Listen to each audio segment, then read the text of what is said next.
Well, hello and welcome to Critical Weight Theory.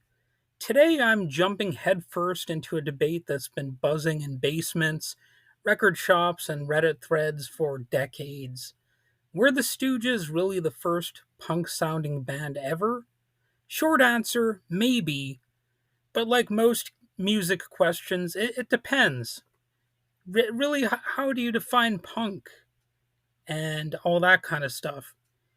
The core basis for punk might be the gritty garage rock riff and that sort of attitude, sort of a snotty attitude, I suppose you might say, rebellious or whatever you want to call it. That probably predates Iggy Pop, and I'm gonna get into that. And if you listen to "I Want to Be Your Dog" with the guitar intro, it does kind of ooze that attitude. But nevertheless, there are other candidates for the earliest progenitors of punk, or the people who might have really represented that style. So here's the deal: the Stooges, led by the human Molotov cocktail known as Iggy Pop, released their self titled debut in 1969. So think about that. If you listen to that album, it's easy to forget that, hey, this was actually in the era of Jimi Hendrix and whatnot, that the punk rock sound was really starting to become a thing. So even way back in the psychedelic rock era, there was a little element of punk, maybe a sliver of it. And I suppose if you really want to analyze all of these rock artists, you could find a little bit of a punk attitude even in somebody like Jimi Hendrix, right? So it's really an open debate. But a year later, after, the 1969 release, they hit us with Funhouse, which might be the most feral, unhinged rock record of all time. And certainly of its time, and was definitely a vibrant representation of the rebellious rock spirit. You had raw guitars, primitive grooves, lyrics that sneered in the face of hippie idealism. And then there's Iggy, shirtless, bleeding, writhing on stage. I believe he smeared some peanut butter on his chest at one point, on at least one point. I don't know. I don't know how much of it was a routine and how much of it might have just been a spur of the moment thing, but it did happen once. And of course, there's that famous footage of him standing on top of a crowd and sort of angrily pointing his finger off into the distance. It's a really cool image, probably one of the best images in rock history. Well, why did I say probably? It is. I don't think anybody would actually debate it. It's a great image that captures the spirit of rock and the sort of more angry side of it. And his voice, it was more growl than melody, at least most of the time. And it wasn't just music, it was like war paint and, again, rebellion. I don't want to use the word rebellion too much here in this episode because it sort of renders it corny if you talk about it too much. But, at the same time, it was one of the, the core elements of the Stooges sound. It's why people call Iggy the godfather of punk, after all. And even if you listen to the song "No Fun," the chorus is very simple, yet it's really the attitude that he puts into it, and that whole song is just a very straightforward tune overall, but the attitude is really the thing that makes it. Songs like "No Fun," "I Want to Be Your Dog," or the deep cut tracks that don't even get mentioned enough, like "I Gotta Right," weren't just aggressive, they had this screw it all vibe. Like Iggy was saying, enough of the same old peace and love BS. This isn't about rainbows. This is about real life, anger, alienation, and dare I say it, even a little bit of art, because I think I think the Stooges have some great lyrics, even though they're not the most complex. Nevertheless, like I'm a street walking cheetah with a heart full of napalm. Great line, great line. That's one of the great rock and roll lyrics, especially of that time. The attitude, the spirit, it's just pure punk, really. But here's the twist: they weren't alone.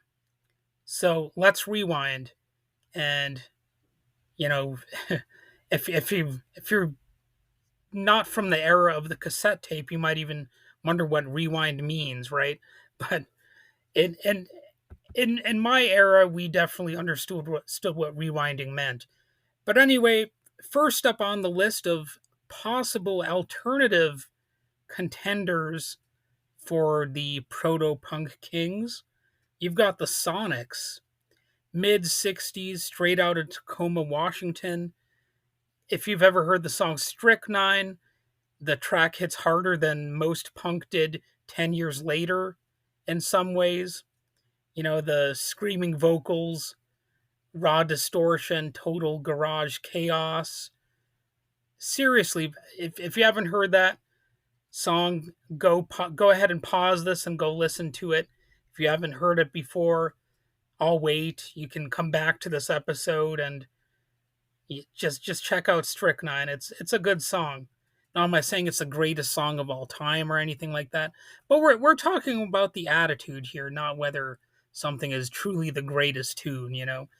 We're talking about whether or not it truly represents the spirit of punk rock. And once you get back from listening to that, you can give me a very honest opinion on it. Maybe you like the track, maybe you don't. But remember, that was 1965. It does predate, as far as I know, the Stooges. I don't know if they even were a band at that time. Not quite sure. But that song might make the band a proto Iggy and the Stooges, actually. Granted, you could say Little Richard was known for that rebellious attitude, and heck, you may say some of it's in James Brown's music too. Frankly, there's a bit of punk spirit in most quality rock and roll, and that's what gives it that spark, that dangerous glint in its eye. And that probably sounds corny to say, but there it is anyway. And when rock started to lose that sort of rebellious edge, when it was found more in hip hop and rap music, those forms took off because they seemed more genuine than what was on a lot of the radio.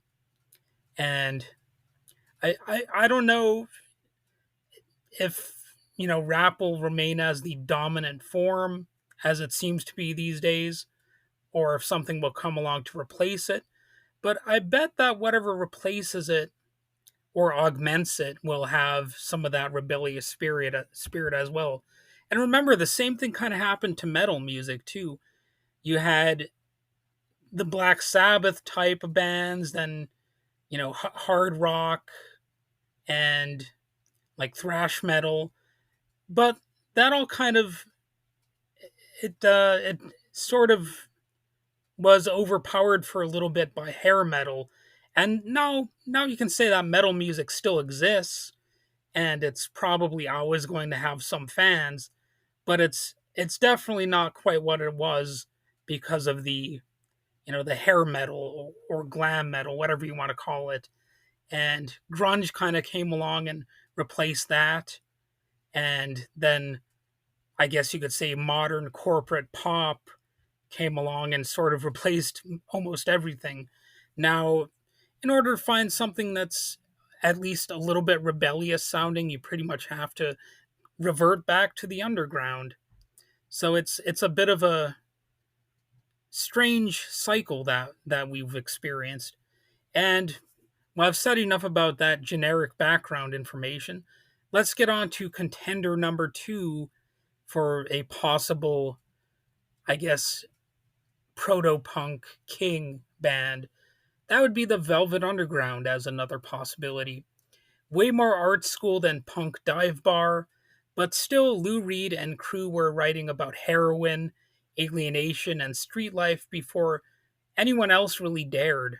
They were minimalist, dissonant, emotionally brutal, and like the saying goes, as as Brian Eno said, everyone who bought that first Velvet Underground record pretty much started their own band.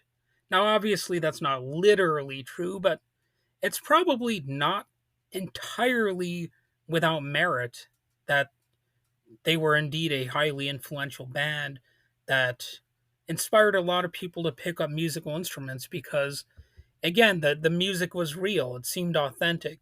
You might not even be a huge Velvet Underground fan, but if you've ever listened to their material, you at least have to admit that they were a daring band that pretty much did what they wanted at a time where that was definitely a risky thing to do. It still is a risky thing sometimes, but the point is that the Velvet Underground did have some of that punk spirit, including in their riffs.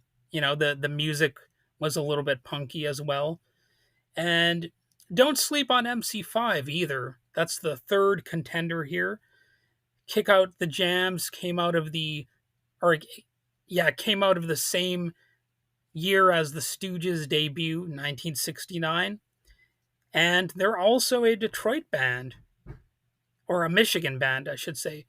Iggy and the Stooges, I don't think they're necessarily from Detroit, but I know Iggy Pop is from Michigan. So, the MC5, some of their songs are just as wild. They were a politically charged band, loud as hell. Sometimes they sounded totally off the rails. They weren't just making music, they were trying to blow up the system. They had like an activist angle to what they were doing. And then there's the New York Dolls. I guess this would be option number 4. From the early 70s, they were part glam, they were pretty chaotic. They brought some sleaze, lipstick, and a sort of mock rock sneer. It's like they were being sarcastic about what they were doing. And for option 5, this one isn't mentioned often enough, but it's a fun group. I like them. Richard Hell and the Voidoids. By the mid 70s, Hell had, Richard Hell had that look, the spiky hair, ripped clothes, and a dead-eyed stare. And the Sex Pistols basically stole his aesthetic wholesale. So he's in the fifth place because he's sort of obviously less of a contender for this because these other ones came before he did. But nevertheless, in terms of like the fashion and also the style of music to an extent, but the punk fashion, which is really just as famous as the genre itself, even though it's not as rebellious to look like a punk rocker these days, back then it actually was rebellious. So you shouldn't be unfair to it because at the time the punk style, that whole look, it actually was rebellious. It did have more meaning back then. So put it in the proper context and you'll be a little less jaded about the whole punk look and the style. And I'm sure they also had a chaotic crowd as well. I can't imagine people going to a Richard Hell and the Voidoid show and just being calm and just boringly sitting there.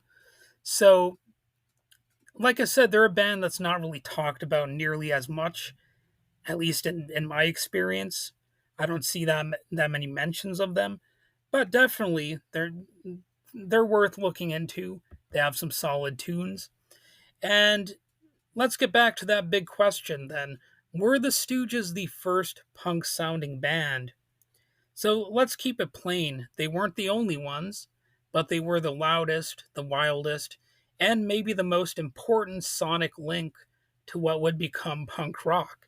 They captured that perfect storm of raw sound, anti establishment energy, and zero filler attitude, or whatever you want to call it. That they were just in it to win it. And in my opinion, there really is no candidate that truly beats the Stooges. And I have to say that the influence is a part of it too, because again, you might say that the Sonics are a band that you prefer more, but I don't think you could say that they were more influential than the Stooges, you know? So you don't get the Ramones or Black Flag or the Pistols without the Stooges, as probably all of those artists would admit themselves. So maybe they weren't the first, but they might have been the truest blueprint, if you want to call it that. So definitely check out Funhouse. They've got some cool saxophone chaos and fuzz guitars on that album. It's a truly unique album. And I guess that's all for today. I think I've said enough here. If you like the episode, hit follow or subscribe or whatever the button says. Tell your loudest friend and go spin Funhouse at full volume. And, I'm sure in future episodes I'll be diving into the origin of hardcore punk some more. And, well, until then, stay noisy.